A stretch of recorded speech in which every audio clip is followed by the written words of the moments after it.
നമ്മളിപ്പോൾ 7 ദിവസം ഒരു കഠിന വ്രതമായിട്ടാണ് കുട്ടിയെ അവിടെ ഏൽപ്പിക്കുക. ഞങ്ങൾക്ക് 7 ദിവസത്തിനിടയിൽ വന്നാൽ പോലും എത്രയും ദൂരെ നിന്നാണ് ഞങ്ങളെ കുട്ടിയെ കാണിക്കാറ്. പിന്നെ ഇന്നലെ തുടങ്ങിയ ഇത് അവിടെ നിന്ന് ഞങ്ങൾ ഇത് കുട്ടിയെ ഇറക്കിയിട്ട് ഇന്നലെ ഒരു 9 മണിക്ക് ഇറക്കിയ കുട്ടിയാണ് ഈ സമയം ഇത്രയുമായി. ഈ പച്ച മാംസത്തിൽ കുത്തി വെച്ച കുട്ടി ഇത്രയും നേരം നിൽക്കുക. ഇവിടെ ഒരു 90% കുട്ടികൾ സുഖമില്ലാതായി.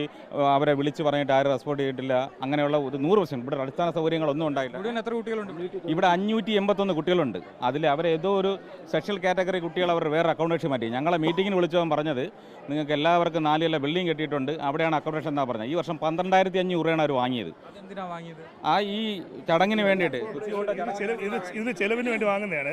ഈ പച്ച മാംസം ഇതാ നോക്കിക്കോ, ഈ പച്ച മാംസത്തിൽ കുത്തി നിർത്തിയിട്ട് ഇന്ന് എത്ര മണിക്കൂർ? ഇന്നലെ ഉച്ചയ്ക്ക് ഭക്ഷണം കൊടുത്ത് 10 മണിക്ക് ഭക്ഷണം കൊടുത്തതാണ്. ഇതുവരെ ഭക്ഷണം കൊടുത്തിട്ടില്ല. കുട്ടികൾ ആടി വീണു പോകും. പിന്നെ വേറൊരു കാര്യം, ചൂരൽ കുത്തെന്ന് പറയുന്നത് കാരണം എന്ന് പറയുന്നത് ക്ഷേത്രത്തിലെ ഭടന്മാരെ വന്ന് ദേവി വന്ന് സ്വീകരിച്ച് ക്ഷേത്രത്തിൽ കൊണ്ട് കുത്തി ഫലം വയ്ക്കണമെന്നാണ് പറഞ്ഞത്. ഞാനൊരു ക്ഷേത്രത്തെ കമ്മിറ്റിക്കാരനാണ്, അതുകൊണ്ട് പറയാണ് ക്ഷേത്രത്തിൽ ഫലം വയ്ക്കണമെന്നാണ്. ഇന്ന് ഈ പിള്ളേരെ കുത്തിയത് പോലും, ചൂരൽ കുത്തിയത് പോലും നാലമ്പലത്തിന് വെളിയിൽ നിർത്തിയാണ്, ചുറ്റമ്പലത്തിന് വെളിയിലാണ്. ഇല്ല സാർ, നമ്മൾ രാവിലെ സാർ പറഞ്ഞതുപോലെ രാവിലെ ഒരു അവല് മാത്രമാണ് കുഞ്ഞുങ്ങൾക്ക് കൊടുത്തത്. അതിന് വേറെ ഒന്നും കൊടുത്തിട്ടില്ലായിരുന്നു. അതിനുശേഷം ഈ കുഞ്ഞുങ്ങൾക്ക് അവർ കൊടുക്കാൻ പാടില്ല, വ്രതമായതുകൊണ്ട് ഒന്നും കൊടുക്കാൻ പാടില്ല എന്ന് പറഞ്ഞു. ഇന്ന് സാർ ഇത്രയും നേരമായി, സമയം എനിക്ക് തോന്നുന്നു 7:33 സാർ കുടിക്കാൻ വെച്ചിരുന്ന വെള്ളം സാർ കണ്ടായിരുന്നു. അത് ഓപ്പൺ ആക്കി വെച്ചു. ഇന്ന് ഈ മാരകമായുള്ള പല അസുഖങ്ങളും അത് ഈ കൊച്ചു കുഞ്ഞുങ്ങൾ ആ വൃത്തിയില്ലാത്ത ഡർട്ടി വാട്ടറുമാണ് കുഞ്ഞുങ്ങളത് കുടിക്കേണ്ടത്. നമുക്ക് 2 വീക്സ് മുന്നേ ഒരു മീറ്റിംഗ് ഉണ്ടായിരുന്നു. അപ്പോൾ അവർ കൃത്യമായിട്ട് പറഞ്ഞിരുന്നു ഫ്രൂട്ടി തരും, അവർ ഇത് തരും, മറ്റു തരും, ഒന്നും വാങ്ങിക്കരുത്, പിള്ളേർ വ്രതത്തിലാണ്, ഒന്നും കൊടുക്കരുത്. അപ്പൊ ഇങ്ങനെയുള്ളവർ എന്തെങ്കിലും പിള്ളേർക്ക് വേണ്ടി കരുതണ്ടേ? കൊണ്ടുവരണമെന്ന് ഇവർക്ക് പറയാമല്ലോ. നമുക്കൊന്ന് വാൺ ചെയ്തൂടെ? ഇങ്ങനെ കിടക്കുന്ന സ്ഥലമാണ് ഒരു ബെഡ്ഷീറ്റ്. നിങ്ങൾ പോയിട്ടുന്ന ആളുകള് ആ കാലിൽ വെള്ളത്തോടു കൂടിയാണ് ഇതുവഴി പാസ് ചെയ്യുന്നത്. ആ തറയിൽ തന്നെ ഞങ്ങളുടെ മക്കള് കിടക്കുന്നത്. പോട്ടെ, ഇവർക്കൊരു ബെഡ്ഷീറ്റ് കരുതണം എന്നൊന്ന് പറയാലോ. നമുക്ക് ഭാരവാഹികളെ ബന്ധപ്പെട്ടില്ലേ?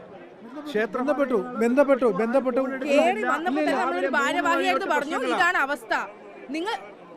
നിങ്ങൾ കേസ് കൊടുക്കും, ഞാൻ പേപ്പർ തരാം. നിങ്ങൾക്ക് ഉള്ള പേപ്പർ ഇവിടെ ഒരു ഭാരവാഹി പറഞ്ഞതാണ് നമ്മളോട്, നിങ്ങൾ പോയി കേസ് കൊടുക്കും, അതിനുള്ള പേപ്പർ വേണമെങ്കിൽ ഞാൻ കയ്യിൽ തരാം എന്നാണ് അയാൾ പറഞ്ഞത്. ഭാരവാഹികളൊന്നും ഇതുവരെ വന്നിട്ടില്ല. കാര്യം നമ്മളെ കൂപ്പൺ വാങ്ങാൻ, നമ്മൾ എൻട്രി കയറുന്ന സമയത്ത് കൂപ്പൺ വാങ്ങാൻ മാത്രം ഭാരവാഹികളെല്ലാം ഉണ്ടായിരുന്നു. അതിനുശേഷം നമുക്ക് ഭയങ്കര ബുദ്ധിമുട്ടായിട്ട് വെളിയിൽ ബഹളം ഉണ്ടാക്കിയപ്പോഴും ആരും വന്നിട്ടില്ല. പാവപ്പെട്ട സെക്യൂരിറ്റി മാത്രമേ ഉള്ളൂ. അതുപോലെ ഇവർ കമ്മിറ്റിയിൽ പറഞ്ഞത് നമുക്ക് എല്ലാ അടിസ്ഥാന സൗകര്യങ്ങളുണ്ട്, 3 നില ബിൽഡിംഗ് ഉണ്ട്, നിങ്ങൾക്ക് വിശ്രമിക്കാൻ 2 പേർക്ക് ഒരു കുട്ടികളോട് 2 പാരൻസിനും വിശ്രമിക്കാനുള്ള അടിസ്ഥാന സൗകര്യങ്ങളുണ്ടെന്ന് പറഞ്ഞു. പക്ഷേ ഈ അടിസ്ഥാന സൗകര്യങ്ങൾ അവർക്ക് വേണ്ടപ്പെട്ട വ്യക്തികൾക്ക് മാത്രം കൊടുക്കുകയും നമുക്ക് പ്രത്യേകതരം പാസ് തന്ന് നമ്മളെ ഇവിടെ തൊഴുത്തിനകത്ത് ഇല്ല, ഞാൻ പറയുന്നത് ഇത്രയും നേരമായിട്ട് വന്നിട്ടില്ല. ഓപ്പണായിട്ട് പറയാം, ഇല്ല സാർ. ഇത് സാറിന് കാണുമ്പോൾ മനസ്സിലാവത്തില്ലേ? കുഞ്ഞുങ്ങളെല്ലാം അവരവരുടെ വീട്ടിലേക്ക് വേണമെങ്കിലും താമസിപ്പിക്കുക എന്നുള്ള രീതി. എന്നാൽ ഞങ്ങൾക്കും ബന്ധുക്കൾ തിരുവനന്തപുരത്ത് ഇതാണ്ട്, അങ്ങനെ നേരത്തെ പറയണ്ടേ? ഈ ന്യൂസ് കാണിക്കുന്നതുകൊണ്ട് എന്ത് ഫേവർ ആണെന്ന് അറിയോ? കാരണം ഇനി വരുന്ന പാരന്റ്സിന് അറിയാൻ പറ്റും നമുക്ക് കിട്ടിയില്ലെങ്കിലും കുഴപ്പമില്ല, ഇനി വരുന്ന കുട്ടികൾക്ക് ഈ അടിസ്ഥാന സൗകര്യം കൊണ്ടുവരണം. കാണിക്കുന്നത് നിങ്ങൾ ഏറ്റവും ചെറിയ നല്ല കാര്യമാണ്. പാരന്റ്സിന് അറിയാൻ പറ്റും. ഈ ടോയ്ലറ്റിനകത്ത് ഒന്ന് കയറി വേണ്ട, വേറെ ഒന്നും വേണ്ട. നമുക്ക് പ്രാഥമിക ആവശ്യങ്ങളാണ് ഏറ്റവും കൂടുതൽ ആവശ്യം. ആ ടോയ്ലറ്റിനകത്തൊന്ന് കയറി നോക്കുക, വെള്ളമില്ല, വെള്ളം ഫുള്ളായിട്ട് ഫില്ലായിട്ട് കിടക്കുന്നു. എങ്ങനെ കൊണ്ടുവന്ന് നമ്മൾ ഉപയോഗിക്കും? നമ്മൾ ആരും ഈ ന്യൂസ് അറിഞ്ഞുകൊണ്ട് റിപ്പോർട്ടർ ചാനൽ മാത്രമാണ് ആദ്യമായി ഈ കാര്യം ഒരു ചാനലും വന്നിട്ടില്ല. റിപ്പോർട്ടർ ചാനൽ നമ്മൾ ഭാരവാഹികളുമായി ബന്ധപ്പെട്ടപ്പോ അല്ലെങ്കിൽ ബന്ധപ്പെടാൻ ശ്രമിച്ചപ്പോ അവരുടെ ക്ഷേത്ര ഭാരവാഹികളുടെ പലരുടെയും മക്കള് ആ 3 നില ബിൽഡിങ്ങിനകത്ത് സുഖനിദ്രയോടെ കിടക്കുകയാണ്. മനസ്സിലായില്ലേ? ഒരു AC ബിൽഡിംഗ് അപ്പുറത്ത് കുഞ്ഞുങ്ങൾക്ക് ഒരു ഗ്ലാസ് ചായ പോലും ഇതുവരെ കൊടുത്തില്ല. കൊച്ചുങ്ങൾ ചായ വെള്ളമെങ്കിലും ഇവിടെ വെക്കണമായിരുന്നു എന്നാണ് നമ്മുടെ അഭിപ്രായം. അടുത്ത വർഷമെങ്കിലും അടിസ്ഥാന സൗകര്യങ്ങൾ.